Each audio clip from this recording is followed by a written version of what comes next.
Going to go through it one by one. You want a pan on medium heat, half a cup of water, half a cup of almond milk or any of your kind of milks that you want to use. Just make sure it's sugar-free. Low carb, this is what I'm using. The unsweetened almond breeze. And now to this, and it's on medium, I'm going to add 1 tablespoon of organic coconut flour and 3 to 4 tablespoons of the ground flaxseed. This is the 4 tablespoons of flaxseed, 1 tablespoon of coconut flour, half a cup of water, and half a cup of almond milk. And as you can see, it's starting to thicken. And I'm going to let this cook probably for about another 30 seconds. And then I'm going to remove it from the heat for 45 seconds. And I'll show you what I'm going to do next. I've removed it from the heat, and I'm going to crack this egg into here and then beat it because you need it to be already pre-mixed. Removed it off the eye to let it cool a little bit, and we're going to slowly pour this in and constantly stir. You don't want this super hot because if you do, you're going to end up with scrambled egg inside your oatmeal, and you don't want that. After I get all that mixed in, I'm going to be adding 1/2 teaspoon of cinnamon and a 1/2 teaspoon of vanilla extract. So I've got the egg in there, and like I said, you don't want to do that while it's on the eye because it'll turn into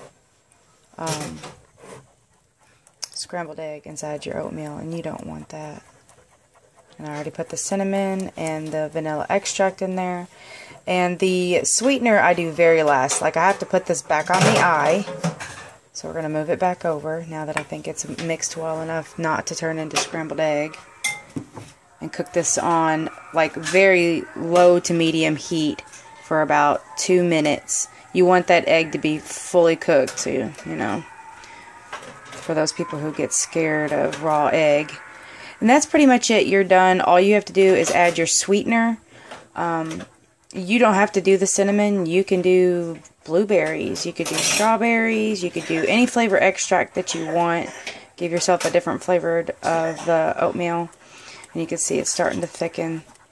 I don't think I ever stop stirring when I'm making this and not on camera.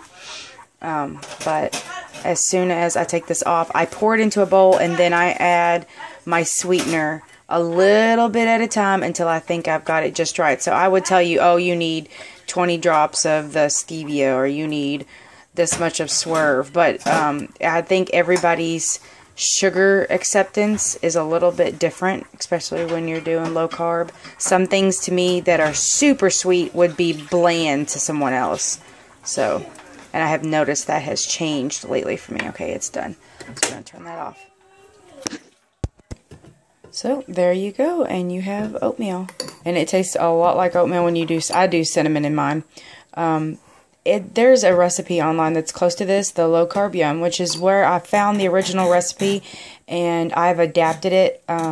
She adds more coconut flour and butter and or ghee. I don't add that in at the end. I think it's just added calories because this tastes just fine the way it is to me.